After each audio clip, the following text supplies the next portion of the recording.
નમસ્કાર વિદ્યાર્થી મિત્રો, હું છું અંજના પટેલ. ઓમ પબ્લિક સ્કૂલ ચાણસ્મા તરફથી તમારું સ્વાગત કરું છું.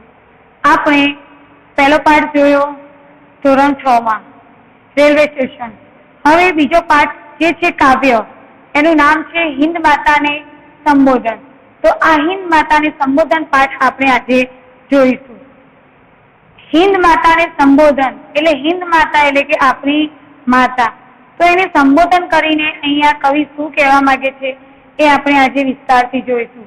પરંતુ એ પહેલા આપણે આ કાવ્ય રચના કોણ છે એમના વિશે પહેલા થોડી માહિતી લઈશું અને ત્યારબાદ કાવ્યને સમજીશું. તો આ કાવ્યના રચયિતા છે કવિ કાંત, કે જે એમનું તખલ્લુસ નામ છે. અને આ કાવ્યનો સાહિત્ય પ્રકાર છે પ્રાર્થના ગીત. પ્રાર્થના ગીત એટલા માટે કે આ કાવ્યમાં ભગવાનને પ્રાર્થના કરવામાં આવી છે એટલા માટે. કવિનો પરિચય. તો કવિનું નામ છે મણિશંકર રત્નજી ભટ્ટ. લેખકનું ઉપનામ કવિ ક્રાંત છે, પરંતુ તેમનું મૂળ નામ મણિશંકર રત્નજી ભટ્ટ છે. એમનો જન્મ અમરેલી જિલ્લાના લાઠી તાલુકાના ચામડ ગામમાં થયો હતો.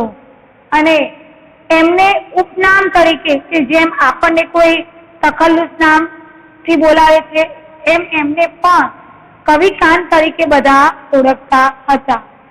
આ ઉપરાંત એમની પૂર્વાલાપ નામની કાવ્ય સંગ્રહ જે સૌથી શ્રેષ્ઠ ગણવામાં આવે છે. ત્યારબાદ એમનું મૃત્યુ 16/6/1923 થયું હતું. આ એમના એક ટૂંકમાં પરિચય છે, કે જે રચયિતા છે એમનો ટૂંકનો પરિચય છે. હવે કાવ્યને સમજીએ એ પહેલા આપણે કેટલાક શબ્દોને સમજશું, કે જેથી આપણે કાવ્યને સમજતા બહુ વાર નહીં લાગે. તો અહીંયા કેટલાક શબ્દોનો અર્થ શું થાય છે એ હું તમને સમજાવીશ. પણ એ પહેલા કાવ્યનું ગાન કરીએ, જેથી આપણને ખબર પડે કે કયા શબ્દો આપણને અઘરા લાગે છે.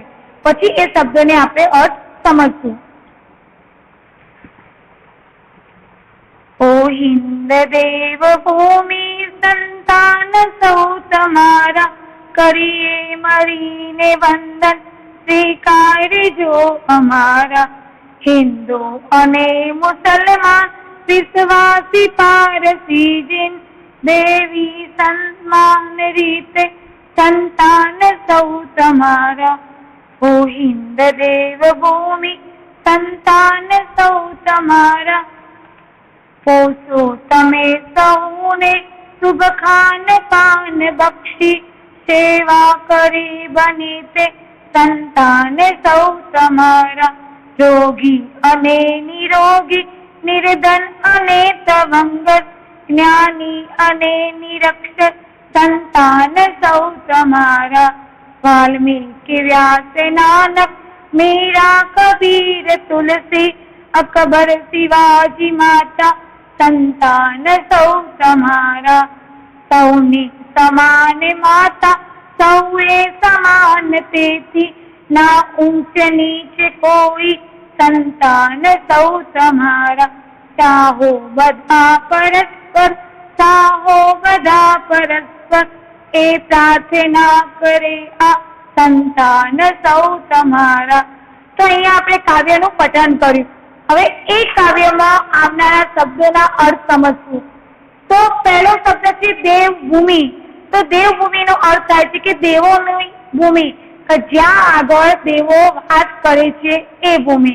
જેમ કે આપણે પૃથ્વી ઉપર વાસ કરીએ છીએ તો પૃથ્વી લોક કહેવામાં આવે છે. એ રીતે દેવો જ્યાં આગળ વાસ કરે છે એ દેવભૂમિ તરીકે ઓળખવામાં આવે છે. સંતાન. તો સંતાન એટલે આપણે આ સૌની વાત કરી છે કે આપણે પુત્ર કે પુત્રી રૂપે સંતાન છીએ. વિશ્વાસી. વિશ્વાસી એ ખ્રિસ્તી ધર્મના લોકો માટે વાપરવામાં આવ્યો છે. ત્યારબાદ જીન. જીન મીન્સ જૈન, કે જૈન ધર્મ માટે જીન શબ્દ આ પાઠમાં ઉપયોગમાં લેવામાં આવે છે. દેવી. તો અહીંયા આ પાઠમાં દેવી એટલે હિન્દ માતાનું સંબોધન કરવામાં આવ્યું છે। ત્યારબાદ સમાન, તો એક સરખું કે કોઈનામાં ઊંચ નીચનો કોઈ ભેદભાવ નહીં, બધાને એક સમાન રીતે માનવામાં આવે। પોષો, પોષો મીન્સ ખવડાવો, પીવડાવો, કે આપણને આપણા જીવન જીવવા માટે જે કંઈ ખાવા અને પીવા માટે આપે છે એની અહીંયા વાત કરી છે। શુભ, શુભ તો આ પાઠમાં આપણે કહેવા જઈએ તો શુભનો અર્થ થાય સારું, પરંતુ આ પાઠમાં શુભ એટલે કે પૌષ્ટિક, યાની સારો ખોરાક। ખાનપાન, કે આપણે જે રોજ ખાઈએ છીએ પીએ છીએ એ બધું પૂરું પાડનાર હિન્દ માતાને પ્રાર્થના કરવામાં આવી છે। બક્ષી, તો આપણે જોઈએ કે બક્ષીનો અર્થ થાય આપી, તો ભગવાને આપણને ઘણું બધું આપ્યું છે। સૌ પ્રથમ તો આપણે કહીએ કે આપણને જે આ શરીર આપ્યું છે એ સૌથી શ્રેષ્ઠ બક્ષિસ કહેવામાં આવે છે, કે આપણને સમજવા માટે અને વિચારવા માટે અને બોલવા માટે ને એક શક્તિ આપેલી છે જે કોઈ અન્ય પ્રાણીઓમાં જોવા મળતી નથી। એટલા માટે આપણને જે ભગવાને બક્ષિસ આપી છે એ આપણે ભગવાનનો એનો આભાર માનવો જોઈએ। નિરોગી, તો નિરોગી યાની તંદુરસ્ત, કે જે શરીર હોય સ્વસ્થ હોય, કે એ કોઈ બીમારી ના હોય એમને, અને શરીરે એકદમ તંદુરસ્ત હોય તો નિરોગીનો અર્થ થાય તંદુરસ્ત। નિર્ધન, નિર્ધનનો અર્થ થાય છે ગરીબ, તો ગરીબ યાની કે જેના પાસે ખાવા પીવા માટે દિવસે મજૂરી કરે ત્યારે એક દિવસે જમવાનું પૂરું પાડી શકે છે, એનો અર્થ થાય ગરીબ। તવંગર, તો તવંગરનો અર્થ થાય પૈસાદાર, તો પૈસાદાર એવા લોકો કે જેની પાસે પૈસા, ધન, દોલત, ઘર, ગાડી આ બધું જ હોય એ પૈસાદાર કહેવાય। નિરક્ષર, નિરક્ષર મીન્સ અભણ, કે નિરક્ષરનો અર્થ થાય છે અભણ, કે જે લોકોને લખતા અને વાંચતા આવડતું નથી, જે ભણવા માટે ઈચ્છા હોય પણ એ લોકો પોતાની આર્થિક પરિસ્થિતિના કારણે એ વંચિત રહી જાય છે, એવા લોકો પણ નિરક્ષર રહી શકે છે। સાહો, સાહો એટલે કે બધાને મદદ કરો, કે બધા એકબીજાને અમે મદદરૂપ બનીએ એવી અમારી ભાવના ઉત્પન્ન થાય, એવી અહીંયા પ્રાર્થના કરવામાં આવી છે। તો અહીંયા આપણે કેટલાક શબ્દોના અર્થ સમજ્યા। હવે આપણે કાવ્યની સમજૂતી મેળવશું, કે જેથી આપણને શબ્દાર્થ ઉપરથી કાવ્ય સમજવામાં એકદમ સરળતા રહેશે। તો કાવ્યની સમજૂતી। ઓ હિન્દ દેવભૂમિ સંતાન સૌ તમારા, અકળીએ મરીને વંદન સ્વીકારજો અમારા। શું કહે છે અહીંયા કે હે ભારત માતા, હે હિન્દ માતા, હિન્દ માતાને સંબોધન કરીને અહીંયા કહેવામાં આવે છે કે અહીં ભારતમાં વસનારા, કે આ ભારત દેશ આપણો જે દેશ છે એ ભારત દેશમાં વસનારા લોકો, કે ભારત માતાને દેવોની ભૂમિ કહીને વંદન કરે છે, કે આ જે ભૂમિ છે એ દેવોની ભૂમિ છે। શા માટે? તો તેઓએ આપણને ઘણું બધું આ પૃથ્વી ઉપર, આ ભૂમિ ઉપર આપ્યું છે। અમે સંતાન છીએ તમારા, કે અમે સૌ સંતાન તમારા છીએ। તમે અમને જન્મ આપીને એક બહુ મોટી ભેટ આપી છે, અને એટલા જ માટે અમે તમારો આભાર માનીએ છીએ।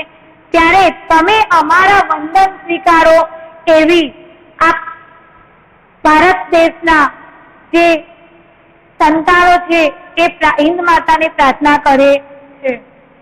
હિન્દુ અને મુસલમાન વિશ્વાસી પારસી જીન, દેવી સમાન રીતે સંતાન સૌ તમારા।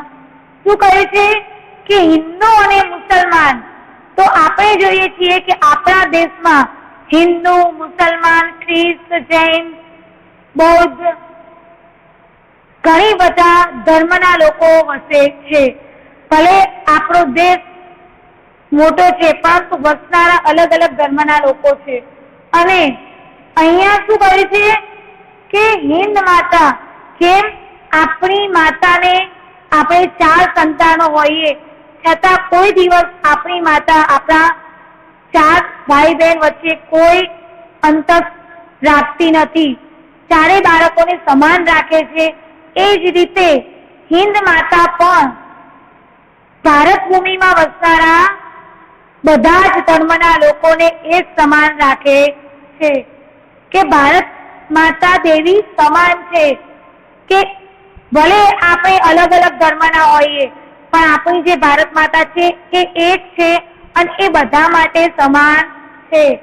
માતા સમાન છે. મેં જેમ તમને ઉદાહરણ કહ્યું કે એક માતાના 4 દીકરા હોય, ભલે આપણે માતાને કોઈ વધારે માતાને પ્રેમ કરે, કોઈ ઓછું કરતું હોય, પણ માતા માટે 4 સંતાનો સરખા હોય. આપણા દેશમાં હિન્દુ, મુસલમાન, ખ્રિસ્ત, પારસી, જૈન, બૌદ્ધ વગેરે ધર્મના લોકો રહે છે. અને આ બધા જ ધર્મના લોકો ભારત માતાને વંદન કરીને કહે છે કે અમારા વંદન તમે સ્વીકારો, કે અમે બધા સાથે હળી મળીને રહીએ અને અમારા બધાના વચ્ચે કોઈ દિવસ મનભેદ કે મતભેદ જોવા ન મળે અને એક સુખ શાંતિથી આપણા ભારત દેશમાં અમે રહીએ, એવી અહીંયા સર્વ સંતાનો પ્રાર્થના કરે છે. બાકીના કાવ્યની સમજૂતી બીજા લેક્ચરમાં હું આપીશ. આજનું હોમવર્ક છે કવિ પરિચય, શબ્દાર્થ અને કાવ્યની સમજૂતી ગુજરાતીની નોટમાં લખવી. જે મેં આજે તમને સમજાવી એ તમારે ગુજરાતીની નોટમાં લખીને તૈયાર કરવું. નમસ્કાર.